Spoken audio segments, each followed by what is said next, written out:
Comment se mettre en valeur sans rabaisser les autres? La question est ouverte, toutes les portes sont fermées. Et c'est faux qu'on apprend, on fait toujours les mêmes fautes. Le poisson est toujours dans la même eau, on souffre tous des mêmes maux. Bloqué dans une prison virtuelle, on s'étouffe de vie que tu ailles vu que le vide tue.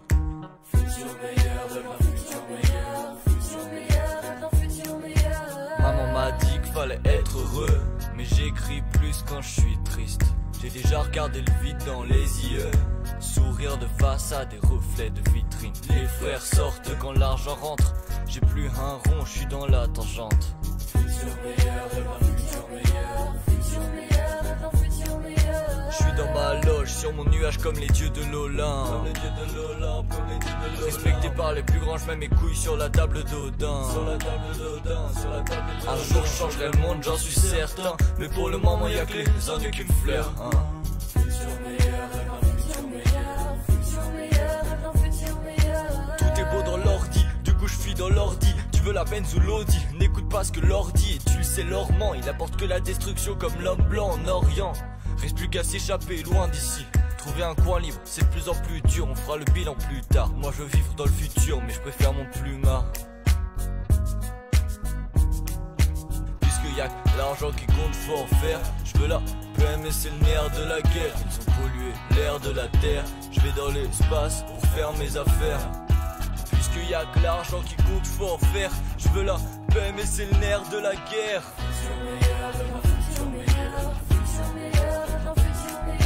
Puisqu'il y a que l'argent qui compte, faut en faire.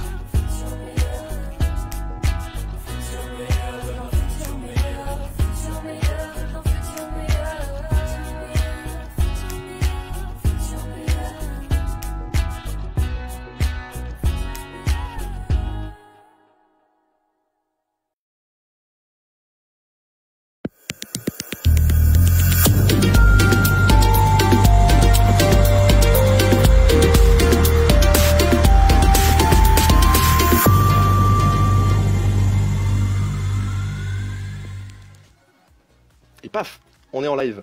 On est tout à fait en live, on est en direct live sur Facebook. Bonjour à tous qui nous regardez déjà. On est très content de vous retrouver sur une toute nouvelle saison des lives, les Sun Live des Tropiques. Juste avant de commencer, on aimerait donc remercier la Sono qui nous a fourni la musique que vous allez entendre en fond pendant cette interview. Et également, on aimerait remercier tous les artistes du réseau qui ont accepté qu'on diffuse leur musique, donc notamment sur la petite attente que vous venez d'avoir.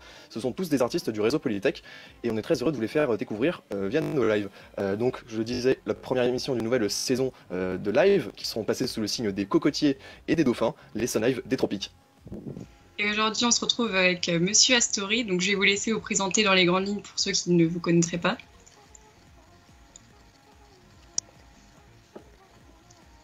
Oui, Rodolphe Astori, je suis enseignant dans le département Méca.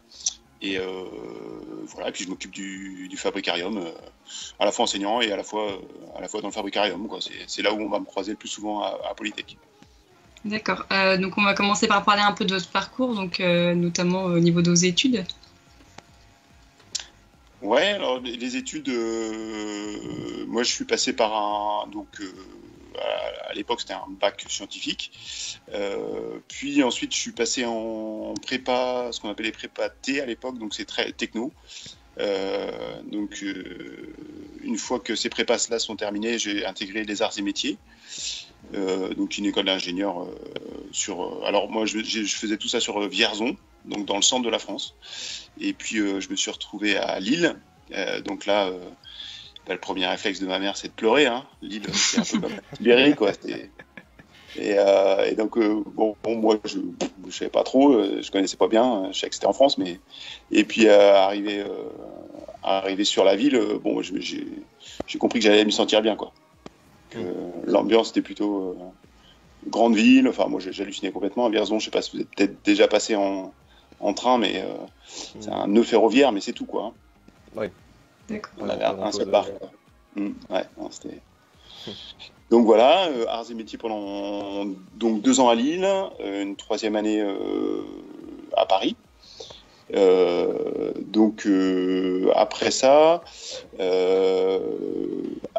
j'ai intégré. En fait, moi, je voulais intégrer l'école de Cachan. Donc, j'avais pas pu l'avoir au premier après la 5000. Donc, j'ai intégré Cachan en concours pour 3e année. Ça veut dire que, en fait, je repiquais un an et je me retrouvais avec des gens de Cachan qui étaient en master 1 pour passer la grègue. Donc ça s'est bien passé, juste pile poil, mais bien passé la première année. Donc du coup j'ai été payé une 2e année, on a été payé 2 ans à ce moment-là. La 2e année j'ai pu faire un stage industriel, soit je faisais un DEA et je partais dans la recherche, soit je pouvais tester, moi ce que je voulais c'était à la fois tester mon diplôme d'ingénieur en milieu industriel. Donc je me suis retrouvé pendant 1 an dans une boîte à faire un stage d'1 an. En fait, donc je suis remonté aussi dans le Nord pour ce stage. Et puis donc ils font des roulements pour l'aéronautique. Et donc je bossais dans l'atelier sur une machine-outil à essayer de développer un interface homme-machine sur une commande numérique. Voilà, très technique, mais très intéressant en tout cas sur la découverte du milieu et puis la découverte du valenciennois aussi, des gens de Valenciennes. Parce que les gens je comprenais pas tout ce que disaient les gens avec qui je mangeais le midi, qui étaient des gens d'atelier. Et pourtant, j'avais vécu un peu à Lille, mais là, ouais, clairement. Ouais, c'est une ambiance. Mais c'était super, c'était des gens vraiment super avec qui on s'est bien entendu. Et donc voilà. Et puis après, je suis rentré dans l'éducation à proprement parler. Donc là, j'étais une année à Rouen, vite fait, à l'IUT de Rouen. Et puis je suis revenu à Valenciennes. Donc j'ai bossé 10 ans à Valenciennes, à l'ISTV, enfin donc l'équivalent de la fac ici. Et puis au bout de 10 ans, il y avait un poste qui s'ouvrait à Polytech. Donc j'ai intégré Polytech il y a une dizaine d'années. D'accord. Donc vous nous avez dit que vous avez passé donc l'agrég, donc l'agrégation pour être professeur. C'était vous aviez dans l'idée de faire professeur depuis que vous avez commencé vos études? Ouais, c'est ça. Moi j'étais branché là-dessus depuis tout petit. Je savais pas trop dans quoi, je savais pas trop comment. Donc je me suis retrouvé dans le technique sans trop savoir ce que c'était après la terme. Parce que nous on faisait pas trop de technique, c'était plutôt scientifique. Et puis ça m'a vraiment plu en prépa, donc j'ai continué là-dedans avec plaisir, quoi. D'accord. Avec un peu de retard technologique, mais ça se comble au fur et à mesure. Un peu de retard, c'est-à-dire dans le savoir en fait. Ah oui. J'ai dans le savoir de comment fonctionne une machine, qu'est-ce que c'est que la techno. Avant, pour dire un boulon, une vis, un écrou, tout ça c'était pareil pour moi, et alors que c'est pas pareil. Oui, d'accord. Vous avez appris, au final du coup vous avez appris des choses un peu sur le tas ou c'était non, en prépa tu sais c'est quand même bien cadré. Il y a des il y avait les cours où on avait des études de fonctionnement de machine. On faisait du dessin industriel encore à l'époque sur planche. C'était les dernières années. Et puis les débuts de la conception assistée par ordinateur. Donc c'était un peu la bascule, quoi. D'accord. Mais tout ça s'est acquis par apprentissage. C'est possible, juste. D'accord. Et du coup, maintenant, vous êtes au Fabricarium, vous êtes manager et vous avez commencé ça dès le début ou non, ça a été créé plus tard, il me semble. Ouais, c'était. C'est récent. C'était il y a 4 ans, je pense. 4-5 ans. 5 ans maintenant. Oui, ça s'est monté. En fait, il y a eu une tendance à un moment donné avec l'apparition des imprimantes 3D. Et puis, alors ça, c'était de la technologie. Et puis, il y avait l'apparition aussi de lieux comme ça, un petit peu partagés, qui étaient plutôt, donc là, social. Hein. Et le mix des deux, je trouvais ça super intéressant. En fait, on a été 3 départements à sentir un peu le truc arriver. Donc, il y avait la méca, il y avait les matériaux qui avaient déjà investi dans une imprimante 3D. Et puis, IMA aussi qui s'intéressait, qui avait l'intention même de monter un petit truc déjà dans une salle. Et nous, on devait déménager un atelier. Donc, de tout mélanger, on est parti en plus, la direction a suivi à fond, ce qui fait qu'on s'est retrouvé dans un lieu incroyable au centre de l'école. Ça aurait pu se passer dans une petite pièce au fond d'un étage. Non, c'est au centre de l'école, en plein milieu, donc ça c'est super. Et parce que du coup, vous êtes à Polytech depuis combien de temps en tant que enseignant, j'imagine? 10 ans. 10 ans, d'accord. À peu près, hein, je suis pas très bon en compte d'années. Je sais à peu près l'âge que j'ai, mais il faut que je recompte un peu à chaque fois. D'accord, ok. Du coup, est-ce que vous pouvez nous parler un peu de votre journée type en période scolaire? Alors, il n'y a pas vraiment de journée type. En fait, comme nos cours, tous les jours, parfois on a des cours, parfois on n'a pas de cours. Donc ça change un petit peu. On doit faire à peu près 12-15 heures de cours par semaine. Ce qui laisse du temps pour d'autres choses. Donc en fait, moi j'ai une alternance entre soit je vais en cours, je fais mon cours. Alors souvent c'est des cours de 4 heures. On fait beaucoup de TP nous. Donc on a les 4 heures d'un coup. Et puis après, l'après-midi, soit c'est dispo, donc à ce moment-là, je vais au Fab et puis je vais faire 2-3 trucs au Fab. Voilà, donc ça oscille un petit peu entre ces deux activités-là. Mais Ça commence le matin, on va dire, c'est 8 heures sur place. Hein. Quand j'ai pas cours le matin, je m'autorise quand même à arriver un peu plus tard. Et puis après, ça peut finir 18-19 heures, suivant s'il y a cours, pas cours. Même parfois, en fait, les activités au FAB nous emmènent aussi parfois à sortir assez souvent, à moi en tout cas, vers 19 heures, parce qu'on rencontre les FAB managers, on discute avec eux, c'est le moment un peu privilégié pour être avec eux, quoi. Et donc du coup, au FAB, du coup, vous avez une gestion de l'organisation du FAB.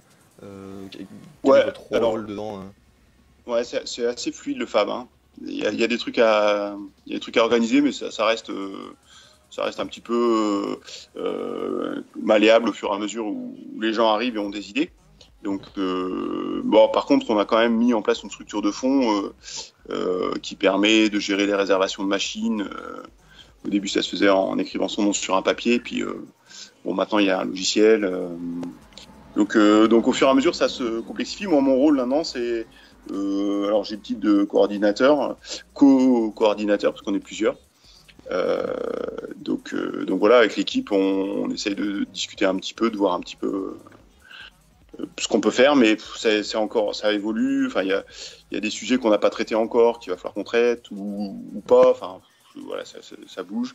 L'idée, c'est quand même de recevoir tout le monde, de faire en sorte que vous ayez au niveau des étudiants une large connaissance sur les quelques machines qu'on a dans le lieu et qui vous permettent d'avancer en fait dans vos prototypages le plus rapidement possible. Voilà, ça c'est vraiment le fond.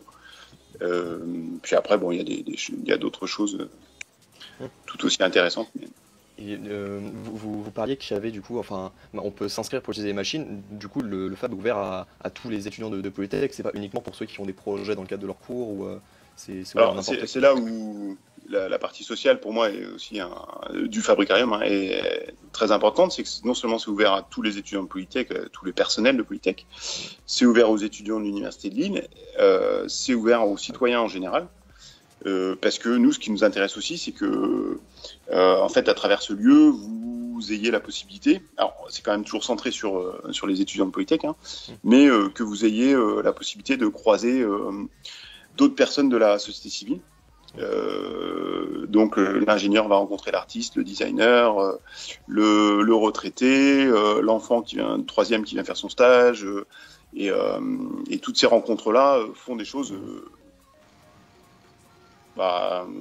il se passe des trucs, quoi. Après, il y a plein de petites histoires qui de ces petites rencontres-là ont créé des projets. Il y a eu des projets qui sont sortis là. Je sais pas si vous avez, il y avait le plus, on va dire le plus emblématique, c'est le moment où on a pu graver un poème sur un cheveu.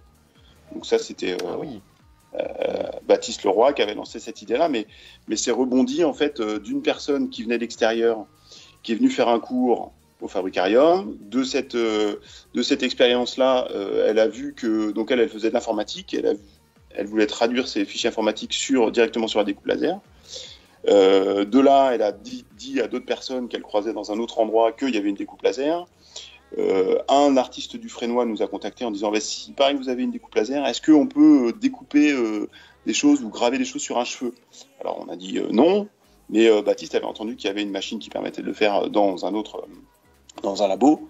Il a pris le truc en main, il a mis en contact l'artiste avec le laboratoire, et puis voilà, ça a débouché là-dessus.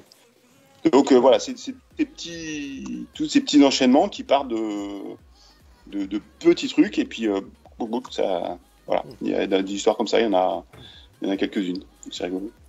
D'accord, donc en fait, au-delà d'un lieu avec des machines techniques, c'est surtout un lieu de rencontre au final. Oui, voilà, beaucoup. Moi, je le défends surtout là-dessus. C'est un lieu en fait d'échange de compétences. Vous avez l'habitude d'échanger entre vous, plus autour d'une bière au bar, voilà. Donc, mais là, on parle pas forcément compétences. Et alors que, en fait, dans ces silos que sont les départements de Polytech, eh bien, en passant par le FAB, on arrive à mélanger ces silos et à faire en sorte que un mécanicien discute avec un IMA, avec un matériau, avec un alimentaire. Enfin voilà, tout le monde se mélange D'accord. allègrement sur des compétences techniques. D'accord, très bien. Moi, je pense que est-ce que vous voulez ajouter quelque chose sur le fab ou est-ce que, enfin, en général, le fabricarium en général ou, Non, j'ai rien qui me vient comme ça, mais. Très bien. Bah après, si quelque chose vous vient, n'hésitez pas. Voilà. Ou s'il y a des questions aussi, oui, dans le chat, n'hésitez pas à poser vos questions. On les lira, bien sûr. Enfin, du coup, je pense que on peut passer à la partie suivante. Même à la plage, on peut avoir une question bien sûr. intéressante sur le fab. Oui. Du coup, avant que le live commence, vous me disiez que vous enseignez aussi dans d'autres départements. Oui. Un petit peu. Tout à fait. Donc là, c'est un module éco-conception donc qui me tenait bien à cœur il y a, ça doit faire 6 ans, peut-être un truc comme ça. Donc c'était la découverte un peu de cette matière-là. On en entendait parler, on s'était pas trop lancé dessus. Puis avec un collègue, Benoît Achard, on s'est dit, bah allez, on y va. Et en fait, c'est un module c'est une méthodologie qui, bon, nous on l'a appliquée dans un premier temps aux mécaniciens, mais qui est un peu transversale à tout le monde. Et donc par cette matière, l'éco-conception, on a pu, dans un premier temps, travailler avec Sciences des matériaux.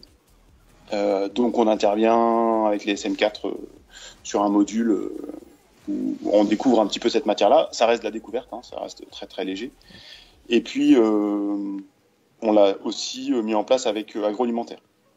Donc avec les GBIAL 5, on fait une session autour de l'éco-conception. D'accord. Voilà, donc à chaque fois de manière différente, parce que on adapte aux différents départements. Ouais. Donc l'éco-conception, enfin, je connais pas du coup, mais est-ce que c'est optimiser les procédés, les processus, les matériaux, etc. utilisés? Ouais, c'est ça. Ouais. En fait, on va mesurer dans un premier temps l'impact environnemental du produit ou du système en général, hein, sur l'impact sur l'environnement. C'est des multi-impacts, c'est-à-dire qu'on va regarder vraiment plein d'impacts différents, aussi bien le changement climatique que la consommation des ressources, l'eutrophisation de l'eau, l'acidification des sols. Enfin voilà, je pense qu'il doit y avoir à peu près 15 critères comme ça environnementaux. On regarde l'impact de chacun de ces critères-là, et puis on va essayer de trouver ensuite l'éco-conception. À partir de cette mesure, va essayer de proposer des solutions pour avoir moins d'impact sur l'environnement, essayer de baisser les impacts, faire en sorte que si on en baisse un fortement, on s'assure qu'on n'a pas monté un autre aussi énormément. Donc il y a des logiciels qui nous permettent de faire ça. Ce qu'il faut bien comprendre, c'est vraiment, on prend le produit sur l'ensemble de son cycle de vie. Donc c'est la notion de cycle de vie aussi est très intéressante. Moi je pense qu'au-delà de l'éco-conception, je ne me rends pas bien compte, j'ai du mal à dire si c'est vraiment efficace ou pas. En tout cas, ça permet de prendre conscience, mais c'est toujours difficile d'avoir une conclusion sur l'efficacité. Mais en tout cas, ça permet au moins une prise de conscience sur l'ensemble du cycle de vie et dire que quand on produit quelque chose, le produit va se finir et il y a une fin de vie, il y a des cycles de vie un peu cachés aussi. Le fait que on va l'emballer une fois, 2 fois, 3 fois avant qu'il soit déballé et livré dans la zone de distribution. Donc l'emballage, par exemple, c'est un point très important. Il va être aussi transporté plein de fois. Et donc tous ces mouvements-là ont un impact sur l'environnement. D'accord, très bien. Et donc c'est plus une méthodologie que des connaissances proprement dit. Il faut appréhender la problématique de l'environnement, pourquoi est-ce qu'on fait toutes ces études-là, hein, pourquoi est-ce qu'on s'embête à faire des conceptions. Après, tu vois, je parlais de mots comme eutrophisation ou acidification des sols, on se rend compte un petit peu. Mais il y a quelques critères comme ça, voilà. Il y a quelques vocabulaires, on va dire. Mais après, tu as raison, c'est essentiellement une méthodologie. D'accord, très bien. On a Marius dans le chat qui me demande si le Fab a toujours existé. On l'avait dit au début, ça, donc effectivement, on crée il y a 4 ans, c'est ça que vous me disiez? Ouais, Fab, voilà. Okay, très bien. Ah, c'est dommage que je dise, parce que j'aurais pu dire que non, ça date de la préhistoire, quoi. Le Fab, il y a les hommes de Cro-Magnon au départ qui ont fait le feu. Non, c'est il y a 4-5 ans. D'accord, très bien. D'accord. Et du coup, vous nous disiez tout à l'heure que vous faites des TP principalement en méca. Ouais, en méca, je fais essentiellement des TP.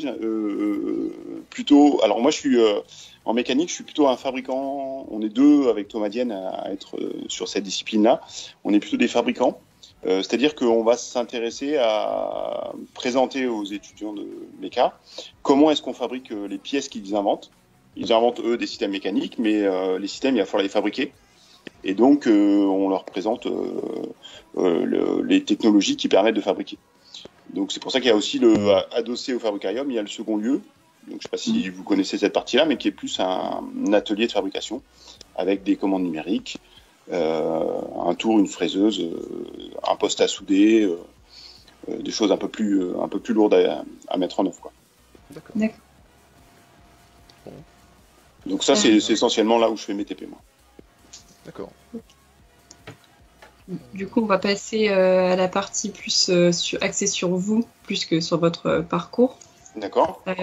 Donc déjà, comment vous avez vécu le confinement?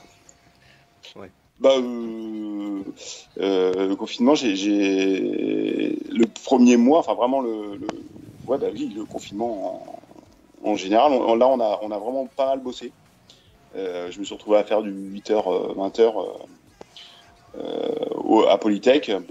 Donc c'était assez rigolo parce qu'on était les seuls au départ. Parce que moi, ça a commencé vraiment. Je pense qu'il y a eu le confinement et 2 jours après, on a eu un mot du directeur en disant est-ce qu'on peut mettre nos machines à disposition pour la task force de l'université. Je dis pas de problème. Et le jour d'après, on avait le mandat pour pouvoir circuler comme on voulait, quoi. Donc et là, on s'est retrouvé dans ce monde où tout est arrêté, quoi. Donc, aller au boulot en voiture, il y avait personne sur la route, quoi. C'était vraiment, quelle que soit l'heure, il y avait vraiment personne. Et puis bon, petit à petit, ça s'est libéré, mais c'est vrai que le départ, c'était assez rigolo. Vraiment, une bonne ambiance de film apocalyptique, quoi. Et ouais. Et puis après, on était tous les deux avec Fabien. Donc Fabien Jonker aussi a rejoint la task force, je pense, au bout d'une semaine, lui.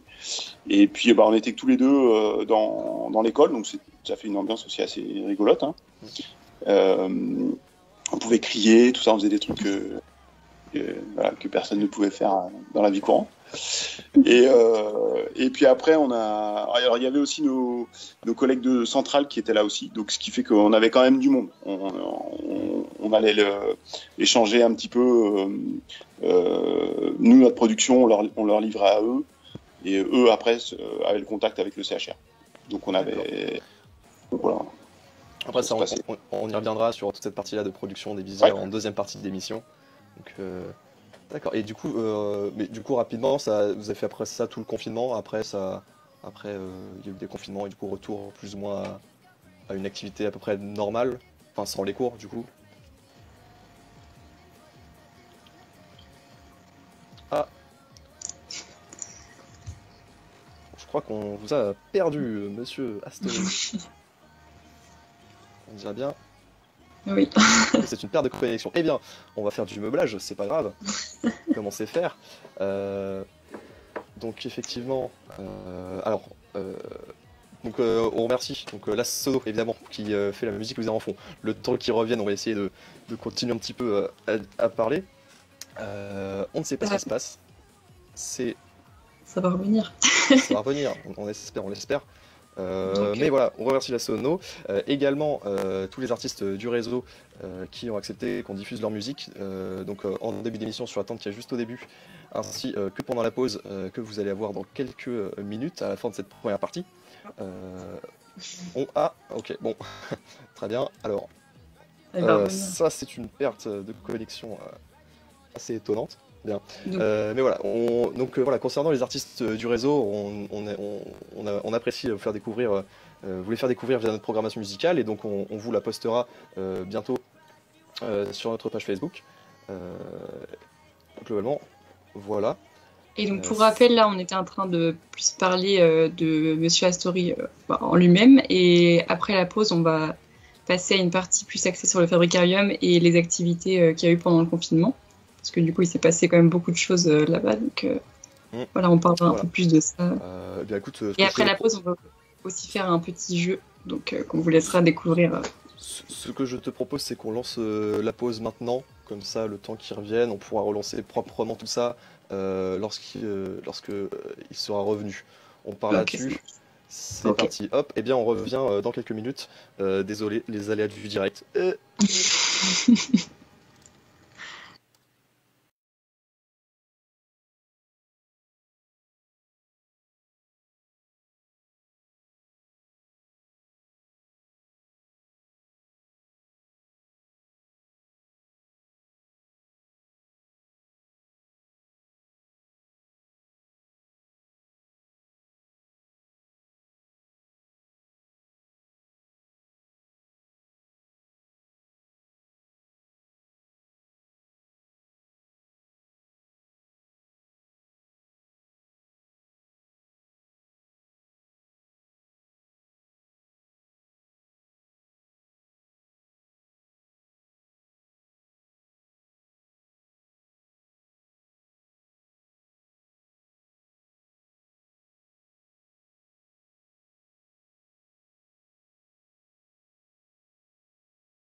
Voilà, nous sommes de retour avec Monsieur Astori qui a réglé son petit problème.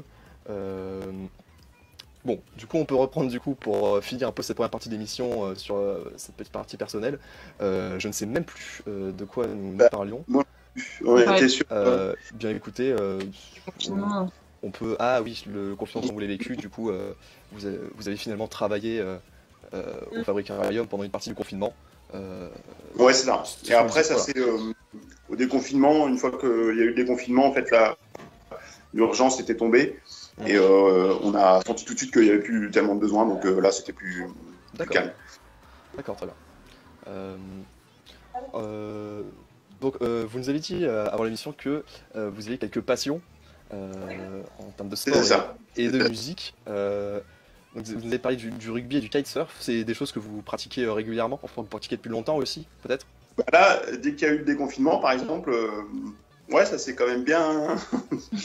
Alors, le kitesurf, on est tout de suite, dès qu'on a pu refaire les 100 km, là, on est reparti tout de suite à la plage à la moindre occasion. Donc, le kitesurf, on essaie de pratiquer, je dis on parce qu'on est 2-3 potes, on fait ça en groupe. J'ai mis aussi les enfants dans la boucle, donc on fait ça maintenant en famille aussi. Et donc, dès qu'on peut, dès qu'il y a les conditions, on monte sur Dunkerque. Dunkerque jusqu'à la côte, suivant les orientations de vent, on peut aller jusque Bissant, Vimereux. Oui. Et puis on va se confronter un petit peu aux éléments dans ces zones-là, quoi. C'est vrai que surtout en ce moment, ça va être assez agréable. Même dans le nord, il fait très très beau à Dunkerque. Ah ouais, non, il y a plein. En fait, on s'aperçoit que les conditions de navigation, on a quasiment 300 jours de conditions de navigation dans le nord. Après, bon, les conditions ne sont pas forcément funky, hein, mais on peut se retrouver en cagoule, sous la neige, tout ça, mais on peut naviguer quand même assez souvent. Ça reste possible. D'accord. Et s'il y a du rugby? Oui. Alors rugby, par contre, on n'a pas. En fait, rugby, donc c'est une passion de. J'ai fait un peu l'école de rugby quand j'étais tout gamin, mais j'ai arrêté assez rapidement. Et puis en première, j'ai décidé de reprendre alors c'était pas à Vierzon, c'était à Châteauroux, une autre grande ville du centre de la France. Et donc j'ai repris enfin j'ai commencé ouais, j'ai repris, mais vraiment commencé le rugby à ce moment-là, niveau adulte. La prépa a coupé un petit peu le cycle rugby, mais pas la passion. Et du coup, j'ai repris vraiment énormément quand j'étais en école d'ingé. Donc là, j'ai pratiqué non seulement à l'école, mais aussi en club, à l'Iris, club lillois, qui est un club de la région. Et j'étais pas à Vinodasque, j'étais pas au club de Vinodasque. Et après, donc j'ai continué ça encore pendant 4-5 ans. Et après, sur blessure, comme je commençais le kitesurf, je sentais que les blessures pouvaient être un peu gênantes pour le kitesurf, donc j'ai préféré, l'âge allant, je préfère arrêter le rugby et puis me mettre juste au kitesurf. Et en fait, avec les enfants, quand il a fallu trouver des activités physiques pour les enfants, je leur ai proposé le rugby. Ça a accroché, puis comme je regardais ce qui se passait sur la balustrade pendant tous les entraînements, on m'a proposé de venir participer en tant que bénévole, donc j'ai sauté le pas assez rapidement et je me suis formé, et donc là j'ai un brevet, enfin cette année, je me suis formé cette année d'ailleurs, pour la deuxième fois, et j'ai un brevet fédéral pour enseigner aux jeunes. Vous avez un vrai investissement dans le sport. Ouais, c'est ça, c'est du temps, c'est pas mal de temps passé.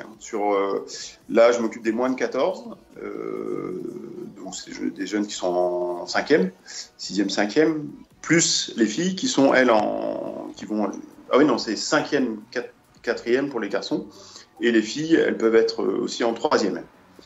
Donc c'est le dernier moment où en fait on a un mix entre les garçons et les filles. Donc c'est super intéressant parce que du coup les filles sont bien costauds, bien motivées quand elles viennent faire ce sport-là. Et donc ça met une certaine égalité là, intéressante pour les jeunes ados qui sont en train de se former là. Ils comprennent que voilà, tout le monde a sa place au rugby. Et puis en plus je fais ça donc à Vinodasque, et le club est un club féminin essentiellement, puisque les filles sont championnes de France il y a 4 ans peut-être maintenant, et sont au niveau national, quoi. Donc les filles sont très présentes dans le club. Donc c'est une bonne, voilà, c'est pas juste un sport de gros bourrins, c'est aussi un sport de grosse bourrine. Vous avez déjà pensé à vous rapprocher du BDS du coup de Polytech Lille? Je m'étais renseigné, mais je crois qu'ils ont déjà un éducateur, d'accord, oui, enfin un entraîneur qui est un prof de sport sur la fac, donc voilà, ils ont largement ce qu'il faut. Mais après, c'est des choses j'avais hésité à un moment donné à monter aussi un club de rugby à 7, pas de rugby à 7, de rugby à toucher, de manière à ce que tout le monde puisse participer au rugby. Le rugby à toucher, c'est un sport, donc on joue 5 contre 5, il n'y a pas de plaquage, pas de contact. Et la façon d'arrêter l'autre joueur, c'est de toucher à 2 mains. Donc et en fait, c'est un sport très très physique sur les appuis, un peu comme du handball, avec des adresses de passe, il y a plein de choses intéressantes à mettre en place. J'avais essayé ça avait failli démarrer à une époque, il y a 5 ans, je pense. Et puis bon, ça n'a pas pris. Alors, ça reviendra peut-être, mais le club a ouvert une section à laquelle j'ai participé pour les adultes, et donc il est tout à fait possible de venir aussi tester le rugby via cette discipline qui est ouverte à tout le monde. Là, c'est garçons, filles, tout le monde ensemble, il n'y a pas de problème. D'accord. Ok. Mais après, s'il y a des projets au niveau du BDS sur ce thème-là, alors là, je peux filer le coup de main sans souci. Bien, l'appel est lancé.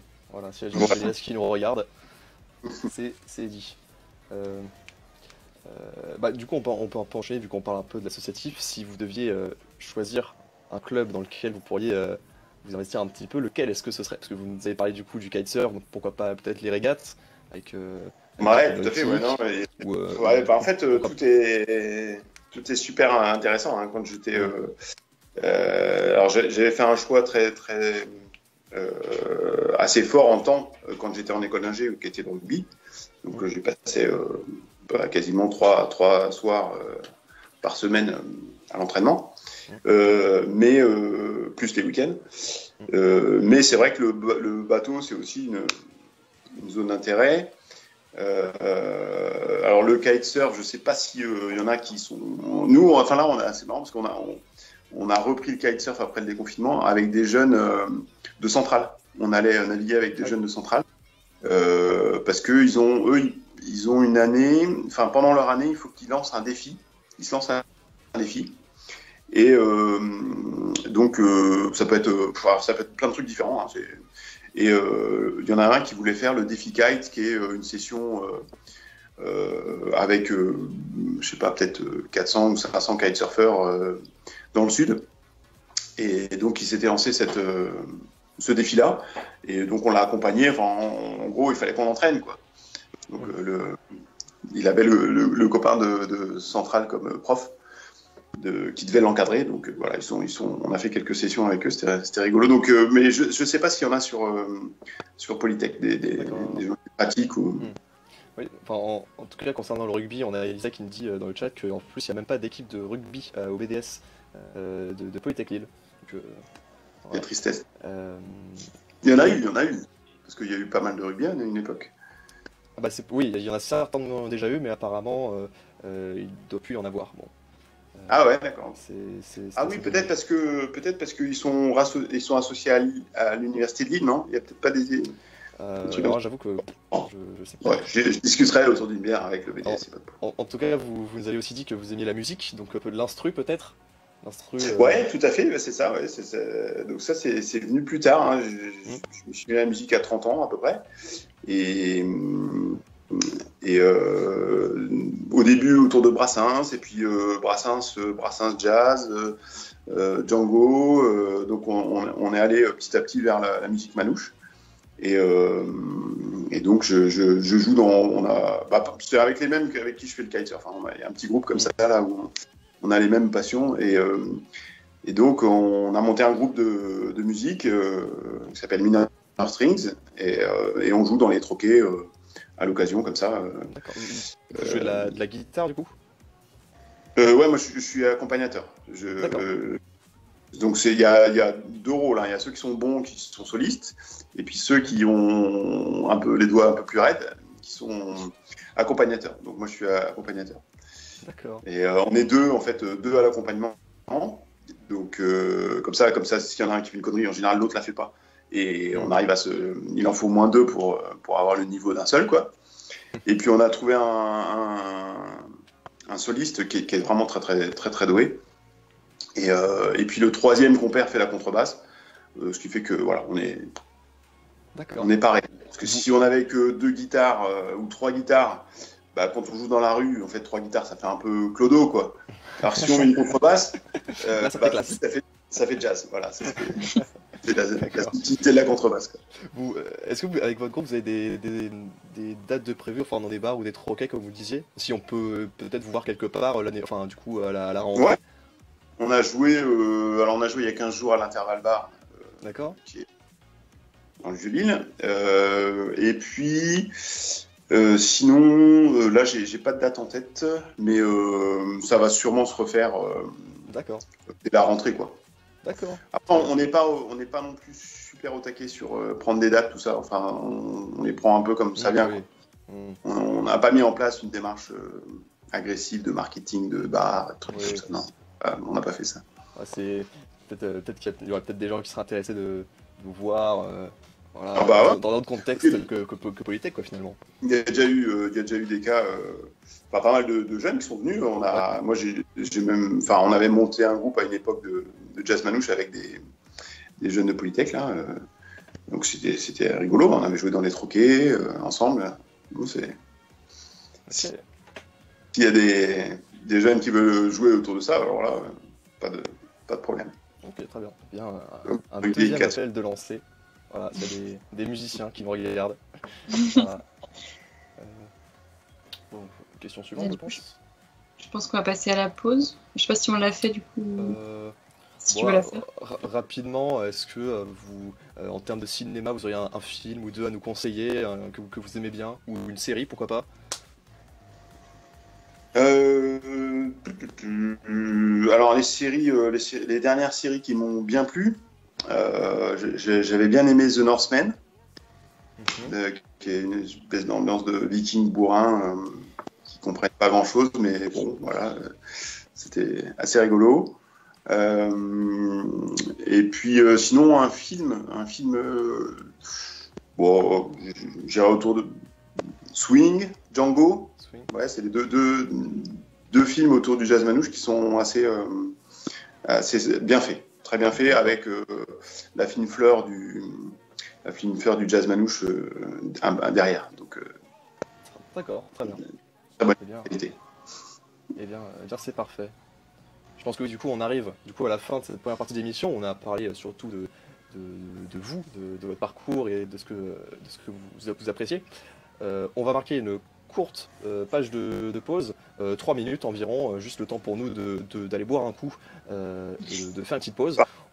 On vous retrouve donc dans 3 minutes. On vous met une petite musique de Shelter Colony, un groupe de Polytech nantais. À tout à l'heure. C'est parti.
Vous font les playlists. Et ça y est, on est de retour en live.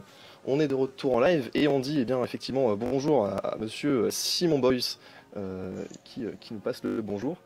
Et donc on va pouvoir passer à cette deuxième partie de l'émission, mais juste avant, on va marquer une petite interlude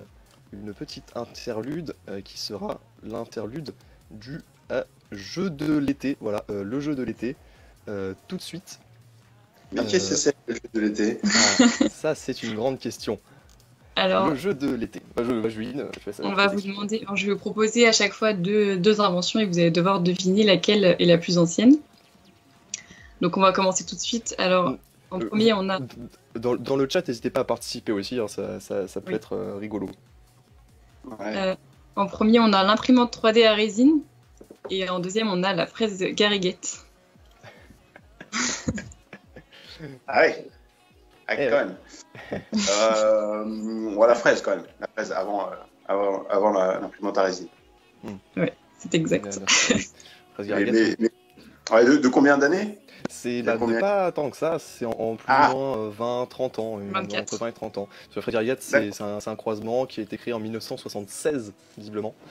Donc finalement, c'est assez récent. Et l'imprimante 3D résine date des années 2000, même s'il y a eu des imprimantes 3D sans résine avant, dans les années 80-90. Des machines plus expérimentales, ouais. Ensuite, on va passer au masque chirurgical contre les gants chirurgicaux. Plus dur. Assez pointu. Masque d'abord. Enfin, donc, pardon, le plus ancien les masques, et ensuite les gants. Et non, c'est l'inverse.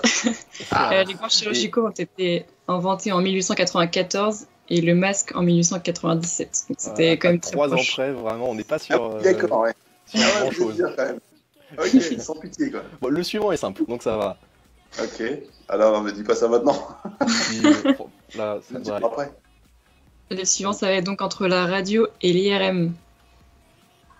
Ouais, la radio d'abord.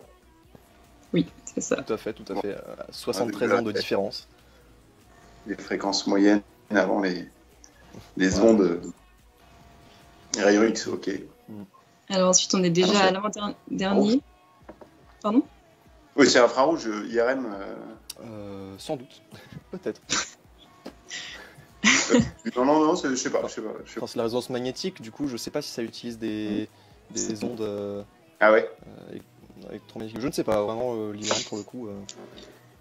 Ils sont pas des professionnels. Dis-nous sur le chat. Ouais, sur le chat, s'il y a des professionnels en IRM. Du coup, on va passer au paracétamol contre la pilule contraceptive. Le paracétamol, je dirais le paracétamol issu du. Oui, c'est ça. Temple. Il a été inventé en 1928 contre 1955 pour la pilule. Ouais. Et enfin, donc la découpeuse laser ou le kawaii.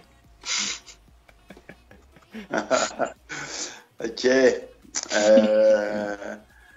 Le kawaii, c'est quand même bien années 70, quoi. Hein, Non. Inventé dans le Donc, Nord, en plus, évidemment. Ouais, c'est ça, ouais. Fou.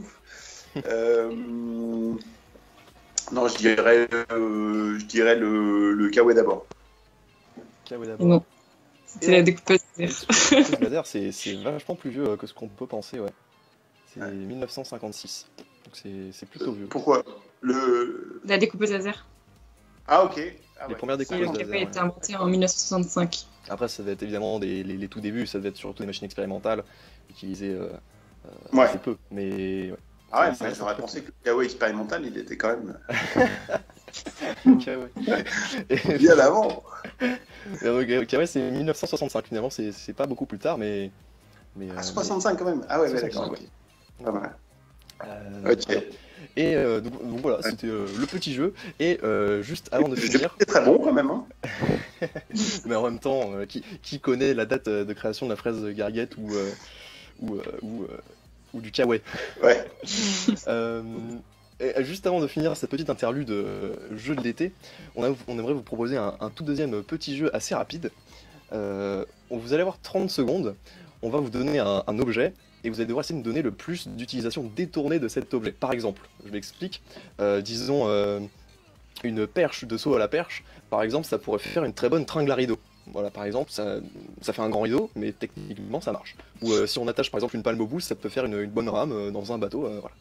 Du coup, on va vous donner donc cet objet-là et vous allez avoir 30 secondes pour essayer de nous donner le plus d'utilisation détournée possible. Et voilà, l'objectif c'est qu'on va essayer de faire ce petit jeu-là avec tous les invités qu'on accueillera au fil des émissions. Et puis à la fin on verra lequel a réussi à trouver, enfin lequel est le plus créatif dans les utilisations d'objets détournés. Ok. T'as le chrono Vous m'aviez pas prévenu là sur celui-là. Ah. on peut l'annuler comme vous voulez. Nous, on trouve Non, ça non, rigolo. c'est bien. Excellent, j'adore. C'est bon, Juline? Ouais, j'ai les chronos. Très bien. Eh bien, l'objet, donc, vous allez devoir trouver des utilisations détournées sera. N'hésitez pas à jouer dans le chat aussi. Et donc, ce sera la visière de protection. Donc, Et en c'est fait, parti. vous avez pu fabriquer au Fab. Allez, les visières qu'on a fabriquées. D'accord, Ouais. certaines, pas de Serre-tête. problème. Bien. Qu'est-ce qu'il peut y avoir Il peut y avoir lampe de chevet. Il peut y avoir sûrement un truc du genre casque de hockey. Bon, avec la protection approximative, pas- mais mais ouais, ça peut être ça. on met un Il plexiglas. nous reste 5 secondes. Ah, oui, 5 ça va secondes, super ouais, vite. visière pour faire du vélo, des trucs comme ça, pour pas me prendre des ponts. Ah, pour pas prendre la boue, c'est validé, c'est validé. Voilà. C'est fini. C'est bon, C'est fini.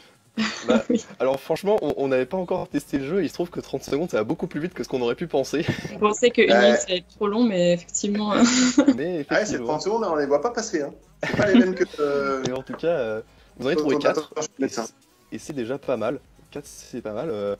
Ce sera noté sur une petite table de score et puis on verra à la fin de la saison si vous avez effectivement trouvé le Ok. plus d'utilisation détournée. Voilà. Très bien. Eh bien, c'est la fin du coup de cette interview de jeu de l'été. Et on peut passer du coup à la deuxième partie où on va plus parler eh bien effectivement de l'activité que vous avez eue au Fab pendant le confinement, donc de fabrication de ces visières de protection. Oui, qui est. J'y vais ou. Ouais. Après, Juline, si tu veux introduire. Bah oui, en fait, on vite se demandait déjà d'où venait cette initiative. Donc, vous l'avez dit un peu tout à l'heure, c'était Monsieur Remond qui vous a demandé un peu qui vous a proposé au départ de faire ça. Oui. Et après, on se demandait aussi où est-ce qu'elles allaient, ces visières produites, à qui elles ont profité. Et puis voilà. Déjà, c'est pas mal comme question. Alors, on a eu beaucoup de. En fait, il y a ce qu'ils avaient appelé une task force qui s'est montée au niveau de l'université. Donc, l'ensemble de l'université, le CHR faisant partie de l'université, enfin la partie enseignement. Et donc, en fait, on a réuni un petit peu les chercheurs, les enseignants, les ingénieurs qui voulaient se rendre dispo. On a mis tout ce beau monde en place, en contact via Riot. Donc, c'est une sorte de forum d'échange dans lequel on peut déposer des documents. Enfin, c'est open source et en fait il y a un article intéressant sur le sujet pour ceux que ça intéresse dans Makeri, donc qui est un site autour des makers. Makeri, je sais plus. Makeri, mais voilà, maker, Makeri. Et dernière. C'est ça, Makeri.info. Ouais, c'est ça. Voilà, C'est ça. c'était pas comme d'habitude, mais pour Mm. info. Et donc, il y a un article qui a été créé écrit sur l'utilisation de Riot dans ce contexte-là, avec notre expérience, quoi. Donc parce qu'en fait, ça a vraiment été l'outil important de partage de l'information. On a intégré tout le monde, donc les industriels étaient dessus, le CHR était dessus, voilà, tout, c'était complètement ouvert. Hein, il n'y avait pas il suffisait de demander, on inscrivait tout le monde pour avoir un maximum d'interlocuteurs. On peut créer des salons, un peu comme sur Discord, on crée des salons. Et puis on discute du thème spécifique dans le salon. Donc non, super outil. Moi, j'ai découvert, hein, je connaissais pas. Je connaissais pas Discord non plus. Donc bon, j'ai découvert tout ça pendant le confinement. Ça fait partie des grosses découvertes, tous ces outils. Et puis à partir de ça, en fait, on avait des demandes du CHR sur des dispositifs spécifiques. Alors ça pouvait être des choses très simples comme on n'a plus de bouchons pour nos gros bidons dans lesquels on met je sais pas, telle solution. Les bouchons pètent. Alors ils ont eu une période où les bouchons, je sais pas pourquoi, ils se fendaient, et tous en même temps pendant cette période-là, et ils pouvaient pas en commander parce que c'était livré, ça venait de Chine et ça pouvait pas être livré. Du coup, on a imprimé peut-être une centaine de bouchons. Voilà, ça fait partie des opérations. Je vous parle là des opérations de l'ensemble de la task force.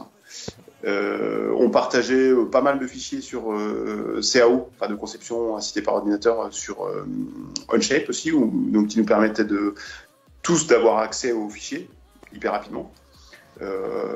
Et puis après, il y avait des dispositifs médicaux plus complexes comme les respirateurs. Donc il y a eu tout un travail aussi là-dessus, mais nous on n'a pas forcément focalisé sur ce truc-là. On a participé, mais on n'a pas forcément été les plus productifs. Il y a eu plein d'idées mais qui ne sont pas forcément sorties. Contrairement à Nantes, il y a eu d'autres zones beaucoup plus productives sur ce thème-là. Voilà, donc il y avait les demandes qui venaient du CHR, nous on répondait, on leur filait un proto, ils testaient le proto, ça convient, ça convient pas, ils nous faisaient un retour. En général, ils nous faisaient un retour, mais ils nous en faisaient pas 2 ou 3, ils nous faisaient un retour. Donc on pouvait pas progresser forcément toujours. On pouvait pas créer beaucoup de cycles d'aller-retour. Et puis voilà, donc après on répondait, ils prenaient pas, quoi.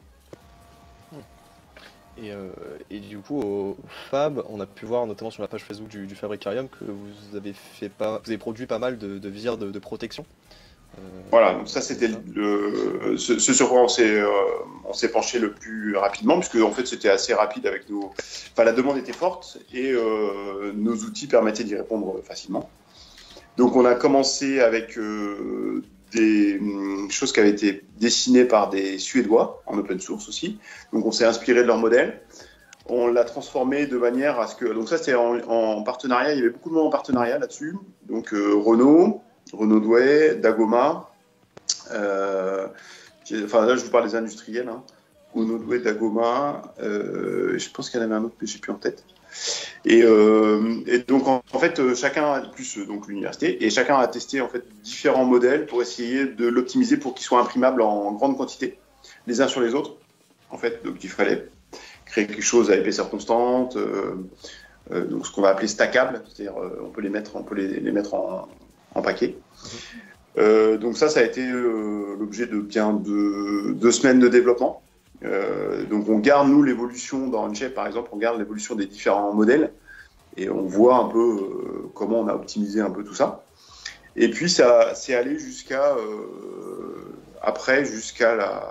l'industrialisation des visières, et donc ça c'est Aurélien Bénéché qui est intervenu là-dessus, un collègue de Polytech, prof au méca, et qui a pris en main le sujet et qui est allé jusqu'à développer un réseau pour faire injecter ces visières dans un moule. Donc il a trouvé des sous pour le moule, il a fait injecter dans une entreprise qui est du côté de Neuville-en-Ferrain dans le Nord. Et voilà, donc on est allé, en fait, l'histoire elle est allée jusqu'au produit industriel. Donc c'est assez intéressant pour nous, c'est rare et en très peu de temps finalement. En 1 mois et demi, quoi. 2 mois, on va dire, maximum. Voilà, donc là, il y a eu une grosse production qui a été faite. Je crois il y a eu une grosse demande avec Dagoma. Dagoma répondait, mais il ne pouvait pas répondre à toute la demande. Du coup, l'injection plastique a permis de répondre, mais l'ordre de grandeur, c'est peut-être entre 20 et 40 000 visières. Je n'ai plus en tête combien exactement on a été produit. L'injection plastique, après, c'était 2500 jours, quoi. Nous, on était à peu près à 200-300 jours. Là, on multipliait par 10, quoi. Donc, c'est pas le même rythme.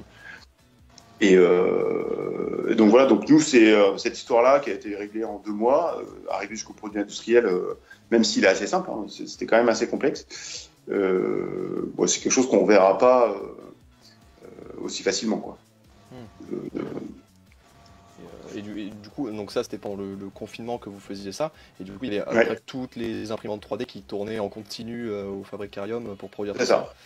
Ouais, tout à fait. Ouais. Alors avec on continue plus panne, plus réparation, donc ça en tournait un petit peu. Il y avait une espèce de permutation des machines, quoi. On a reçu aussi d'autres labos, comme en fait certains labos avaient des machines mais ne pouvaient pas les utiliser parce qu'ils n'avaient pas forcément l'autorisation. Donc en fait ils nous ont livré, ils ont une autorisation exceptionnelle d'une journée, ils nous ont livré les machines et on a produit aussi sur leurs machines. D'accord. Et bon, nous, la force de frappe, c'était à peu près 5 machines, on va dire, 5-6 machines. À Centrale, ils avaient peut-être 20 machines, quoi. Ah oui. C'est pas du tout le même. C'est un autre niveau. Voilà. Et puis après, bon, il y avait aussi Lakato, donc c'était une créa, je crois, qui produisait aussi. Et plus les makers individuels aussi, ça c'était très intéressant. On a réussi via Monsieur Delporte qui était lui au CHR. Il était très en contact avec les makers de Lille, de la région. Et donc, il y a des makers qui produisaient. Et moi, par exemple, mon rôle, c'était d'aller leur livrer du plastique pour qu'ils continuent à produire, récupérer leur production et livrer. Il y a aussi eu cette démarche-là. D'accord. Et du coup, en sortant, enfin, une fois que vous avez produit les visières, où est-ce qu'elles partaient? Vous les envoyez où? Vous rassembliez toutes les productions de tout ce qui était fait sur au niveau de la task force, et après c'était envoyé à différents hôpitaux. Alors nous on passait par Centrale, on ramenait tout à Centrale, et Centrale en fait livrait au CHR ou livrait à d'autres endroits, ou alors je sais qu'on a aussi livré à des gens qui demandaient pour des pharmaciens, des différents praticiens qui en avaient besoin. Et on a livré aussi des EHPAD. Il y a eu pas mal de livraisons dans les EHPAD aussi. D'accord, très bien. Eh bien, ok. Donc pour les masques, je pense qu'on a fait à peu près le tour pour ça. On a pu voir aussi sur la page du Fabricarium qu'il y avait aussi cette initiative qui a été lancée par une start-up. Anatoscope, donc une start-up française, dont l'objectif était de créer des masques sur mesure. Est-ce que vous pouvez nous en parler un petit peu, parce qu'on a vu que vous aviez testé un petit peu ça au Fabricarium? Oui, donc on a testé ça parce que j'ai trouvé la démarche intéressante, même dans l'approche en fait de la start-up qui en fait proposait de se scanner avec un iPhone, un téléphone portable, et une fois qu'on avait le scan, de faire la mesure de points anthropométriques, je ne sais pas comment on dit, voilà, différents points clés de la mesure du visage, et à partir de ces paramètres, en fait, elle transformait un fichier de base adapté, un masque de base, pour l'adapter complètement au visage de la personne. Donc, moi, j'avais vraiment trouvé ça intéressant, parce que c'est une démarche à laquelle on a déjà participé. Je sais que avec des étudiants, Centrale Lille a un laboratoire de biomécanique, et en fait, ils travaillent sur des paramétrisations comme ça, et donc on a des étudiants en méca qui ont bossé déjà un petit peu sur ce thème-là. Donc, je me disais que c'était une bonne idée d'essayer de voir un petit peu comment on pouvait monter une start-up sur cette thématique-là. Et en fait, on a voulu participer, mais c'est pas aller plus loin, parce que j'ai imprimé les premiers masques. Il y a un autre chercheur qui a regardé aussi, mais lui, il n'a pas réussi à se scanner. Bref, on n'avait pas le temps de passer de s'attarder là-dessus, donc on n'est pas allé plus loin, mais vraiment l'idée était intéressante. Après, les masques, c'est un peu... on en a imprimé, nous, le masque de base. C'est quand même assez imposant, ça fait un petit peu peur quand même. Après, on s'est demandé si on avait envie d'avoir un masque comme ça. Après, c'est aussi des masques qui sont quand même assez efficaces, parce que de ce qu'on a pu voir, ça utilise des filtres oui, contre les particules, etc. Tout à fait, ouais. Donc, ça reste assez efficace. Ouais, c'est efficace. Après, tu vois, il faut le désinfecter aussi. Tu peux pas le laver, donc ça veut dire qu'il faut passer quelque chose dessus. Le PLA, ça laisse des petites traces. Je sais pas comment. le fait d'avoir comme ça une rugosité assez importante laisse pas une espèce de nid à bactéries un peu, nid à virus dans le masque. Je sais pas trop. Il aurait fallu faire un traitement lisse. On avait le même problème avec les visières. D'accord. On pouvait pas on livrait les visières, mais on savait que c'était pas l'optimum. L'injection plastique permet. Ah oui, et on n'a pas parlé non plus de la démarche de Fabien Jonquer, qui lui a développé la jonquette. Je sais que c'était On peut en parler tout de suite si vous voulez. Oui. Voilà. Et donc, en fait, nous, on s'est aperçu qu'on produisait à peu près, vraiment au top, avec toutes les machines qui fonctionnaient et tout, 200, juste au Fab, 200 visières jour. Et on s'est dit, c'est peut-être pas assez pour répondre efficacement. Donc, du coup, Fabien a développé, avec la découpe laser, une autre version.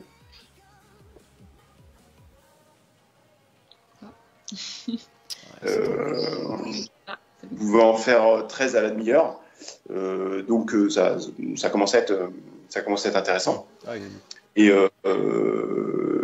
Et donc, surtout que on pouvait produire beaucoup plus tout le temps, il n'y avait pas trop de panne. Donc il a développé ce système-là, et puis pareil, il est allé chercher après l'industriel pour le produire en grande quantité de manière industrielle. Donc ça a fait 2 visières avec 2 technos différentes. Et en fait, alors le CHR a pas fait, c'est là où je vous disais, il n'y a pas eu assez d'aller-retour entre ce qu'on faisait et le CHR.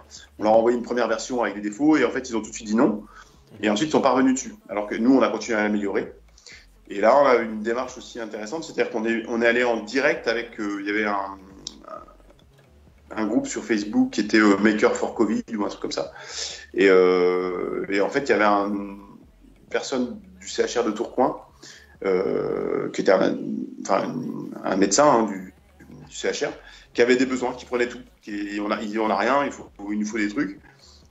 Donc on lui a filé la visière, et lui il a pris le temps de faire des échanges, et donc du coup on a fait évoluer le modèle, mais on est allé en fait en direct sans passer par les directions.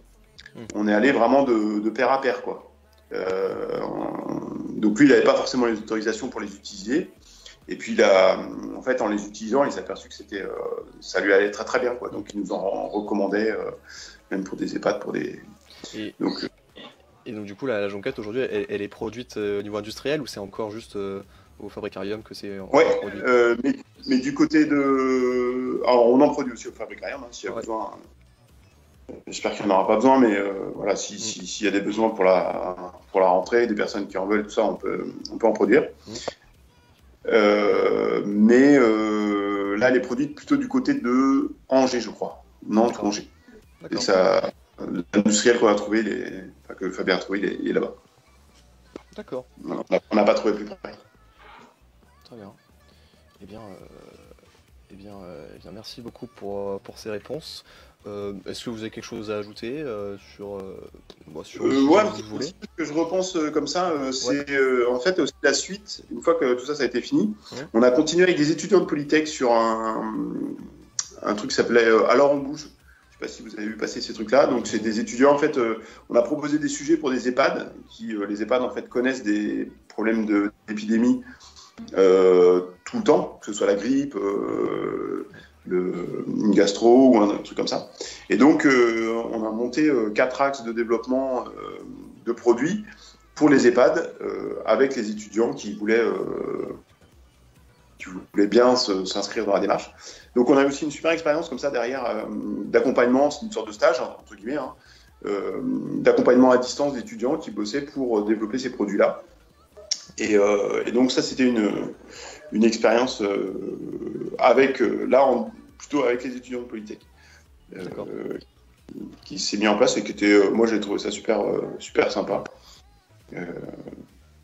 C'était vraiment à distance, donc bon, on s'est débrouillé comme on a pu, mais eux faisaient leur conception, puis nous on faisait les protos à l'école.